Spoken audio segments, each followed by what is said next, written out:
Welcome learners. Welcome in social science class. Dear learners, today we are going to discuss NCERT class 7 Geography chapter 3 Our Changing Earth. Dear learners, we will cover this chapter under the following headings. Introduction. In introduction we will learn about lithosphere, then lithospheric plates, earth movements. In earth movements we will learn about endogenic and exogenic forces. Then volcano, what is volcano and how it works. Earthquakes, what is earthquake and how it happened. Then earthquake preparedness. Preparedness में हम जानेंगे before earthquake, during earthquake and after earthquake what we should do. Then major landforms. In this topic we will learn about the erosion and deposition and how they create different landforms. Work of a river, work of sea waves, work of ice and work of wind. River, sea waves, ice और wind जो हैं वो क्या काम करती हैं, कैसे काम करती हैं, वो हम इस चैप्टर में जानेंगे. At last we will discuss exercise and worksheet. Now this is our introductory part. Lithosphere. Dear learners, this term lithosphere is not new for you because we have already discussed this term in our previous chapter inside our earth, and you also learn this term in your 6th standard. Here again I'm just helping you to recall this term. So what is lithosphere? The lithosphere is the rocky outer part of the earth. It is made up of brittle crust and the top part of the upper mantle. The lithosphere is the coolest and most rigid part of the earth. Dear learners, focus on these two images. Firstly we discuss this image, after that we discuss this image. So in this picture you see 4 main domains of our earth. First one is atmosphere, biosphere, lithosphere and hydrosphere. So in this chapter we mainly discuss about the lithosphere and the hydrosphere. Atmosphere, just because of the atmosphere life is possible on earth. So biosphere, all living beings included plants, animals, humans comes in biosphere. All water bodies included in this hydrosphere.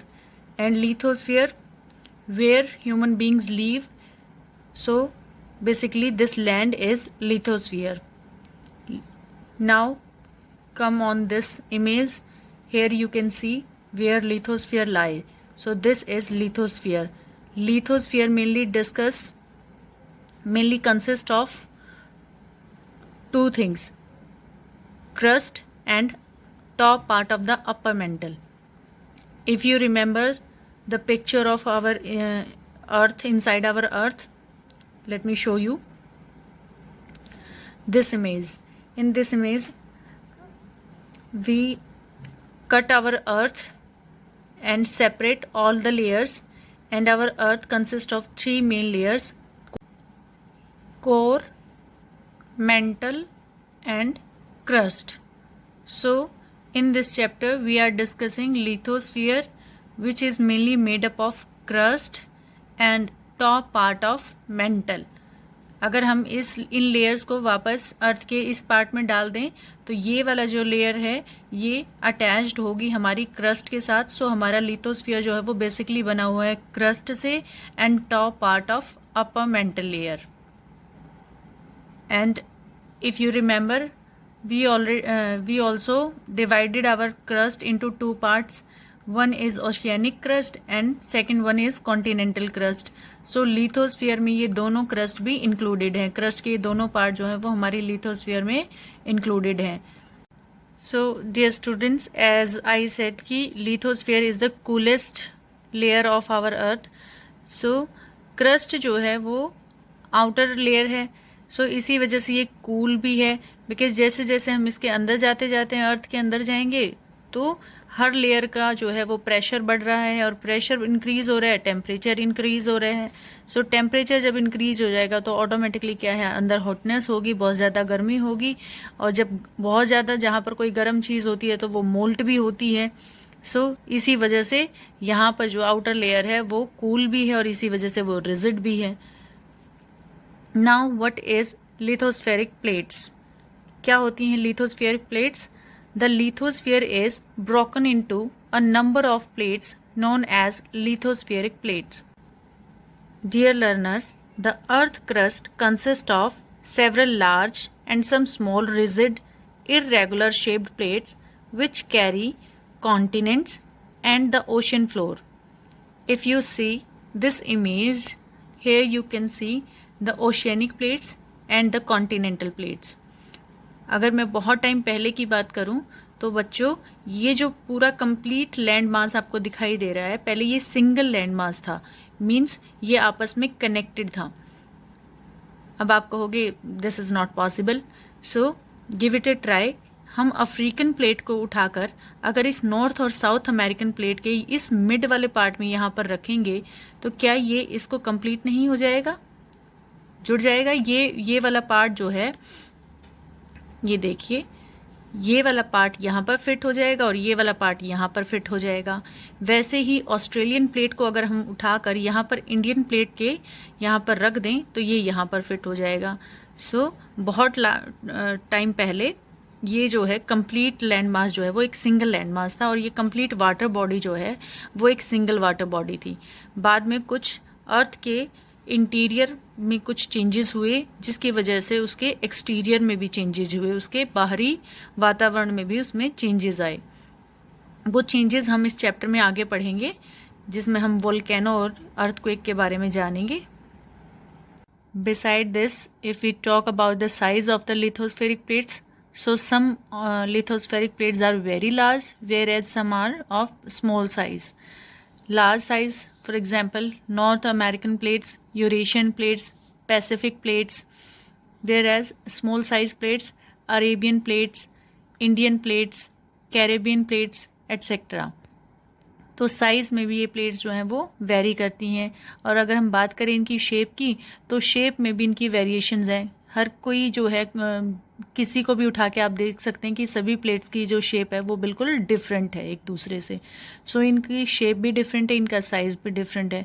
So now one more interesting fact about these plates move around very slowly, just a few millimetres each year. That means कि ये जो plates हैं वो fixed नहीं है अपने place पर, ये मूव करती रहती हैं। अब इनकी मूवमेंट का कारण क्या है? कभी ये पास आती हैं एक दूसरे से और कभी एक दूसरे से दूर चली जाती हैं। अब इस मूवमेंट के पीछे रीज़न क्या है? So this is because of the movement of molten magma inside the अर्थ। हमारी अर्थ के इंटीरियर पार्ट में मोल्टन मैग्मा है, एक लिक्विड है जो काफ़ी गर्म है और वो मूवमेंट करता रहता है। This molten magma inside the earth move in a circular manner. So इसमें सर्कुलर मैनर में वो मूव करता रहता है, जिसकी वजह से ये इन प्लेट्स के अंदर भी मूवमेंट होती रहती है। हमारी अर्थ के अंदर मूवमेंट होती है, जिसकी वजह से हमारी ये जो लिथोस्फेरिक प्लेट्स हैं इनके अंदर भी मूवमेंट होती हैं। और इस मूवमेंट की वजह से the movement of these plates cause changes on the surface of the अर्थ। अब जब इनके अंदर मूवमेंट होगी तो इनकी जो शेप है, इनके ऊपर जो सरफेस है, तो उस सरफेस में भी चेंजेस होते रहते हैं। So now we also divided this lithospheric movements into two parts on the basis of the forces which cause them. Jin forces की वजह से ये movement होती है उनको भी अब हमने two parts में divide कर दिया है, endogenic forces, exogenic forces. Endogenic means, endo means inside and exo means outside, whereas genic means origin. So endogenic forces which act in the interior of the earth, whereas exogenic forces that work on the surface of the earth. ऐसी endogenic में वो आती हैं जिनकी वजह से जो अंदर होती हैं, जो अर्थ के इनसाइड होती हैं, वेयर एज एक्सोजेनिक मीन्स जो सरफेस के ऊपर, जो जिनकी वजह से सरफेस के ऊपर चेंज होता है, वो आती है हमारी एक्सोजेनिक फोर्सेस में। अब बात करते हैं हम एंडोजेनिक फोर्सेस में कौन कौन आता है। एंडोजेनिक फोर्सेस में आते हैं sudden forces and diastrophic forces. Sudden forces earthquake, volcano, landslide, जो जल्दी से हैपन हो जाते हैं, जल्दी से घट जाते हैं, तो वो सडन फोर्सेस हैं। Whereas diastrophic forces, for example building mountains, जो स्लो रेट पे होते हैं। Basically diastrophic means the process of movement and deformation of the earth crust. Movement की जो प्रोसेस होती है और जो अर्थ में की डिफॉर्मेशन होती है, अर्थ के लैंडस्केप में या उसके सरफेस में जो चेंज आते हैं, वो डायस्ट्रॉफिक फोर्सेस की वजह से आते हैं, जिसमें हमारे माउंटेन्स बनते हैं या फिर कॉन्टिनेंट्स बनते हैं। वेयर एज एक्सोजेनिक फोर्सेस कौन सी होती हैं। एक्सोजेनिक फोर्सेस के अंदर आती है हमारी इरोजन की वजह से जो चेंजेस होते हैं, या फिर डिपोजिशनल फोर्स की वजह से जो चेंज होते हैं। और ये इरोजन और डिपोजिशन ही दोनों प्रक्रियाएं जो हैं, दोनों ही प्रोसेस कौन करता है, रिवर करती हैं, विंड, सी वेव्स या फिर ग्लेशियर्स करते हैं। अब हम थोड़ा सा एंडोजेनिक फोर्सेस और एक्सोजेनिक फोर्सेस को थोड़ा सा डिटेल में जानेंगे। So here is endogenic forces. जैसे कि हमने डिस्कस किया था इसको कि ये सडन मूवमेंट में और स्लो मूवमेंट में हमने इसको डिवाइड कर दिया है। स्लो मूवमेंट के अंदर हमने लिया है हमारा diastrophism.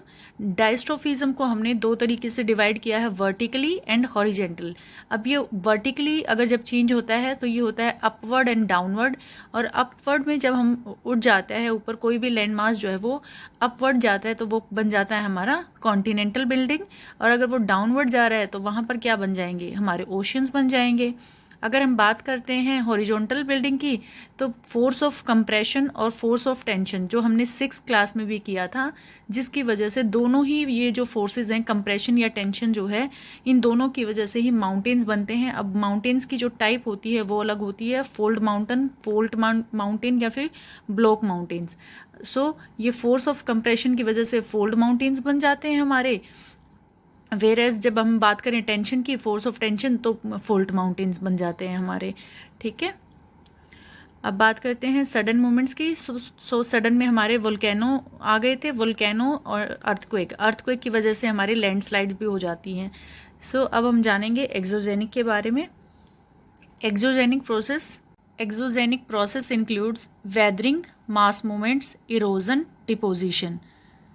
Dear students, in 7th standard we mainly focus on erosion and deposition because these are the part of higher classes. But यहाँ पर मैं आपको ओवरव्यू दे देती हूँ कि वेदरिंग क्या होता है या फिर मास मूवमेंट क्या होता है। So weathering is the breakdown of rocks at the earth surface. Earth surface के ऊपर जो रॉक्स टूटती रहती हैं वो हमारी वेदरिंग में आती हैं, जिसके रीज़न कुछ भी हो सकते हैं, फिजिकली, केमिकल या बायोलॉजिकल चेंजेस होने की वजह से ये रॉक्स जो हैं वो टूटते रहते हैं। मास मूवमेंट्स, जब कोई चीज़ एक जगह से दूसरी जगह में शिफ्ट होती है और वो बड़ी क्वांटिटी में है, सो उसको हम मास मूवमेंट कहते हैं। अब मास मूवमेंट है तो स्लो भी हो सकता है और फास्ट भी हो सकता है। इरोजन एंड डिपोजिशन, इनके जो वेरिएबल्स या जो एलिमेंट्स हैं वो सेम हैं, जैसे कि running water, ground water, glacier, waves and currents and winds. So basically इन्हीं की वजह से इरोजन होता है और यही जो है वो डिपोजिशन के भी वाहक होते हैं, डिपोजिशन भी यही करते हैं। जैसे कि एक रिवर कहीं से मिट्टी उठाती है तो वहाँ से इरोजन हो गया, और कहीं जाकर वो ड्रॉप कर देती है तो वहाँ पर डिपोजिशन हो गया। सो ये हुई हमारी एक्सोजेनिक फोर्सेस जो हेल्प करती हैं एक्सोजेनिक प्रोसेस में। Now we talk about the sudden movement of endogenic process. Dear learners, endogenic forces sometimes produce sudden movements and at the other times produce slow movement. कभी तो बहुत fast movement create कर देती हैं, कभी बहुत slow movement होती है। The sudden movement like earthquakes and volcanoes cause mass destruction over the surface of the अर्थ। और जिसकी वजह से जो ये सडन मूवमेंट होती है, जिसमें वोल्केनो इरप्ट हो जाए या फिर अर्थक्वेक हो जाए, तो उसकी वजह से मास डिस्ट्रक्शन होता है, बहुत भारी नुकसान हमारे अर्थ सरफेस के ऊपर होता है। Now we learn about volcano. So what is volcano? Volcano is a vent होता है opening. So volcano is a vent in the earth's crust through which molten material erupts suddenly. You can clearly see in these pictures कि कैसे volcano जो है वो open हो गया यहाँ पे. सो ये जो ये देखिए यहाँ पर ये ओपन हो गया है. इस वाली पिक्चर में आप ध्यान से देख सकते हैं. सो यहाँ पर ओपन हो गया और कैसे इसमें से पहले स्मोक निकल रही है. स्मोक निकलने के बाद फिर बहुत सारी क्वांटिटी में जो है मोल्टन मैग्मा जो है वो बाहर आ गया और ये बहुत ज़्यादा हॉट है. ये बहुत लंबे टाइम के बाद जाकर कूल डाउन होगा. जैसे ये कूल डाउन होगा तो लेयर बाय लेयर बनकर यहाँ पर रॉक्स बन जाएंगी. Dear learners, see this image taken from your NCERT book, beautiful image of volcano. और यहाँ पर ब्यूटीफुली डिस्क्राइब भी किया गया है कि देखिए यहाँ पर दिस इज़ मेंटल, जहाँ पर मैग्मा चैम्बर हमारा है और क्रस्ट को वो क्या करता है, बहुत ज़्यादा हीट उसके अंदर है तो वो प्रेशर जो जनरेट हो रहा है तो वो उसकी वजह से ये वेंट बन गया, माउथ बन गया और ये आगे की तरफ क्रस्ट को ओपन करता हुआ निकल जाता है. और जब ये मोल्टन मैग्मा क्रस्ट से निकल के क्रस्ट के बाहर सरफेस पे आ जाता है तो ये लावा कहलाता है. ये हमने पहले भी डिस्कस किया कि जब मैग्मा अंदर है तो इनसाइड अर्थ वो मैग्मा कहलाता है और जैसे ही वो क्रस्ट से बाहर सरफेस पे निकल कर आता है तो हम उसको लावा कहते हैं. और जैसे जैसे ये माउथ बनता चलता है, इसका रास्ता जो आगे क्लियर होता जाता है तो हम उसको वेंट कह रहे हैं. और यहाँ पर जो माउथ ओपन हो गया जिससे एशेज़ और स्मोक निकल रही है, गैसेस निकल रही हैं, उसको हमने क्रेटर बोला है. So this is image of volcano. Our next topic is earthquakes. Dear learners, when the lithospheric plates move, the surface of the earth vibrates. The vibration can travel all around the earth. These vibrations are called earthquakes. जैसा कि मैंने आपको पहले बताया है कि lithospheric movements जो plates जो है वो मूवमेंट करती हैं, वो फिक्स नहीं है. कभी एक दूसरे की साइड सेम डायरेक्शन में और कभी अपोजिट डायरेक्शन में. सो जब वो प्लेट्स मूव करती हैं तो हमारी अर्थ के अंदर वाइब्रेशन होता है और ये वाइब्रेशन जो है ऐसा नहीं कि वो एक प्लेस पे वाइब्रेशन हो गया ट्रैवल नहीं करेगा, नहीं, ये वाइब्रेशन जो है वो ट्रैवल करता है और इसी वाइब्रेशन को हम अर्थक्वेक कहते हैं. अब जहाँ से ये अर्थक्वेक स्टार्ट होता है, the place in the crust के अंदर जो प्लेस है where the movement start is called the focus point. तो जहाँ से ये मूवमेंट स्टार्ट होती है, वाइब्रेशन स्टार्ट होती है, उसको हम कहते हैं focus point. The place on the surface above the focus is called epicenter. और फोकस के ठीक ऊपर जब हम चलें और सरफेस कर ऊपर क्रस्ट के सरफेस पर हम आ जाएं तो वहाँ पर इस पॉइंट को हम फोकस के ठीक ऊपर वाले पॉइंट को हम कहेंगे एपिसेंटर. यहाँ पर ये आपको दिखाई दे रहा है, ये वाइब्रेशन जो है वो क्या कर रही है, ट्रैवल कर रही है. ये सिस्मिक वेव्स हैं, सिस्मिक वेव्स, अर्थक्वेक वेव्स. ठीक है, तो ये जो है वो वाइब्रेट कर रही हैं और जैसे ही ये सरफेस पे पहुंच जाती है ये वाइब्रेशन तो फिर डिस्ट्रक्शन स्टार्ट हो जाता है, नुकसान होना शुरू हो जाता है. बिल्डिंग्स जो हैं वो गिर जाती हैं, पेड़ गिर जाते हैं, रोड्स क्रैक हो जाते हैं. इस तरीके के जो है अर्थक्वेक के बाद का रिजल्ट होता है. अब हम यहाँ पर आते हैं. यहाँ पर आप देखेंगे focus, point of origin of earthquake, epicenter, point where the seismic waves reach the surface, surface के ऊपर जहाँ पर पहुँच रही हैं. और सिस्मोग्राफ क्या होता है, इंस्ट्रूमेंट रिकॉर्डेड अर्थक्वेक्स. अर्थक्वेक को रिकॉर्ड जिस इंस्ट्रूमेंट के साथ किया जाता है उसको बोलते हैं seismograph. Seismology, science of earthquakes. Earthquakes के बारे में जो हम स्टडी करते हैं उसको वो कहलाती है सिस्मोलॉजी. तो यहाँ पर देखेंगे ये फोकस पॉइंट है, ये एपिसेंटर पॉइंट है और ये वेव्स जो हैं ये क्या कर रही हैं, ट्रैवल कर रही हैं, वाइब्रेट कर रही हैं, फैल रही हैं. Vibration travel outwards from the epicentre as waves. जैसे ही वाइब्रेशंस यहाँ पर एपिसेंटर पर पहुँच गई तो यहाँ से आउटवर्ड्स बाहर की तरफ वाइब्रेशन करना शुरू करेंगी और ये वेव्स के तौर पे चलती हैं. Greatest damage is usually closest to the epicentre and the strength of the earthquake decreases away from the centre. यहाँ पर एपिसेंटर के आसपास जो प्लेस होगा उस पर सबसे ज़्यादा नुकसान होगा और जैसे जैसे हम इस प्लेस से दूसरी तरफ जाएंगे तो वहाँ पर डैमेज जो है वो कम होगा, डिक्रीज होता हुआ चला जाएगा क्योंकि जो अर्थक्वेक है उसकी स्ट्रेंथ जो है यहाँ पर सबसे ज़्यादा होगी और जैसे जैसे वेव्स ट्रैवल करेंगी तो वेव्स जो हैं वो वीक होती जाएंगी. तो एपी सेंटर से दूर की तरफ जब हम जाएंगे तो डैमेज जो है वो डिक्रीज होता जाएगा, और अगर हम बाहर से एपिसेंटर की तरफ आ रहे हैं तो डैमेज इंक्रीज हो जाएगा। सो ये सिस्मिक वेव्स जो होती हैं वो कितने टाइप्स की होती हैं? सिस्मिक वेव्स और earthquake waves both are the same things.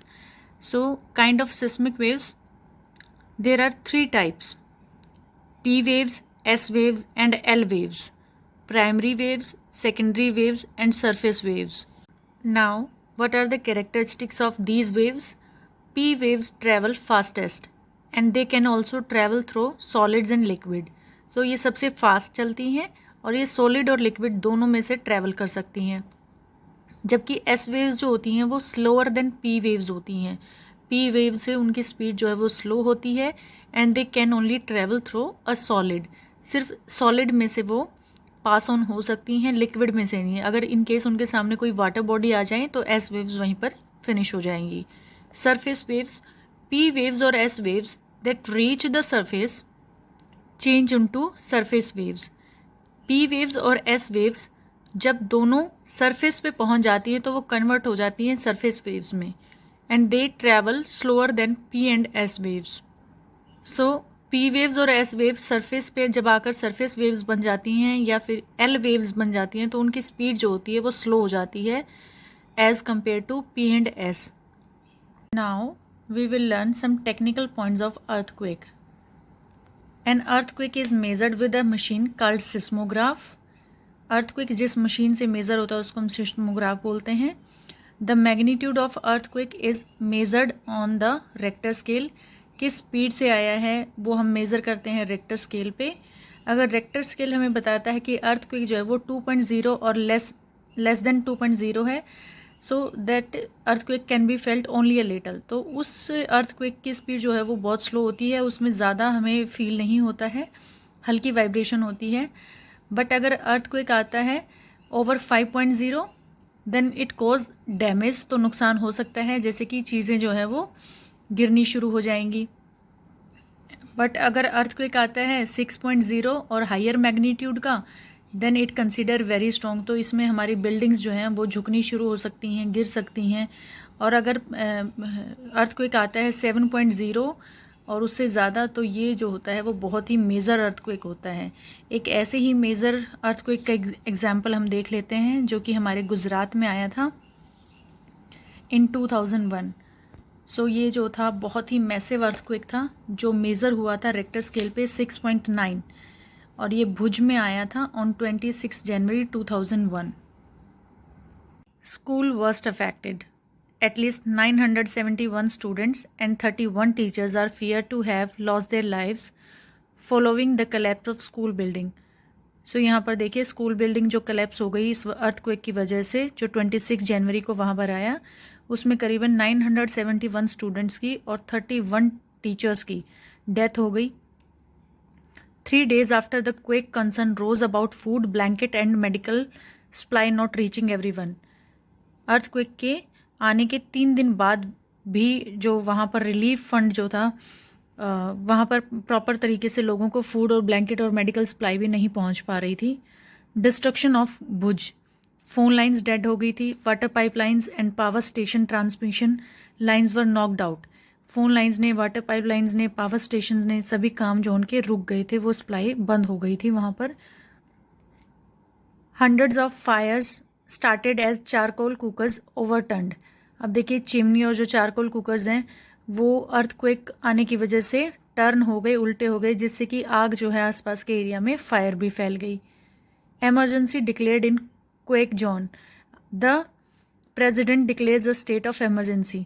सो जो हमारे प्रेजिडेंट थे उन्होंने स्टेट एमरजेंसी स्टार्ट कर दी, लागू कर दी, अनाउंस कर दी कि भी गुजरात में जो है वो स्टेट एमरजेंसी स्टार्ट हो गई है। CMs appeal to the centre. Gujarat appeal for the financial help. वहाँ के सीएम ने, चीफ मिनिस्टर ने सेंटर गवर्नमेंट से फाइनेंशियली हेल्प के लिए अपील किया, so that they can deal with the disaster. So जो वो इतना नुकसान हुआ है, वहाँ के लोगों की लाइफ जो इतनी बैडली अफेक्ट हुई, तो उन सब चीज़ों को ओवरकम करने के लिए चीफ मिनिस्टर ने, गुजरात के चीफ मिनिस्टर ने सेंटर से रिलीफ फंड की मांग की। सो ये केस स्टडी थी हमारी गुजरात की। नाउ अर्थक्वेक प्रिपेयर्डनेस, हमें कैसे प्रिपेयर रहना चाहिए अर्थक्वेक के लिए। जब अर्थक्वेक आ जाता है तो हमें सबसे पहले सेफ स्पॉट को ढूंढना चाहिए जहाँ पर हम अपने आप को बचा सकते हैं या अपने फैमिली मेम्बर्स को बचा सकते हैं। और वो सेफ स्पॉट कौन से हो सकते हैं? किचन काउंटर हो सकता है, कोई हार्ड टेबल या डेस्क हो सकता है, और वॉल का जो कॉर्नर होता है वहाँ पर भी अगर हम बहुत ज़्यादा चिपक कर खड़े हो जाएं तो वहाँ पर भी हम बच सकते हैं। स्टे अवे फ्रॉम, किन से हमें दूर रहना चाहिए, कौन सी ऐसी चीज़ें जिनसे हमें अर्थक्वेक के टाइम पे बिल्कुल डिस्टेंस बना के रखना चाहिए। Fireplaces, chimneys, mirror, picture frames etcetera, इन सब चीज़ों से हमें दूर रहना चाहिए। Be prepared, spread awareness, earthquake के आने से पहले हम कैसे उसके लिए प्रिपेयर हो सकते हैं, वो हो सकते हैं जब हम अवेयरनेस को स्प्रेड करेंगे। So we should spread awareness among our friend family members. और क्या awareness? That how we can face any disaster confidently, कि कैसे हम किसी भी डिजास्टर को हिम्मत के साथ, कॉन्फिडेंस के साथ कैसे उससे बच सकते हैं और कैसे उसके नुकसान को मिनिमाइज कर सकते हैं, उसके बारे में हमें अवेयरनेस को स्प्रेड करना चाहिए। So now revision time, what we have done today in this video. So we learn about the lithosphere, interior of the earth की हेल्प से हमने उसको डिस्कस किया। लिथोस्फेरिक प्लेट्स के बारे में हमने सीखा।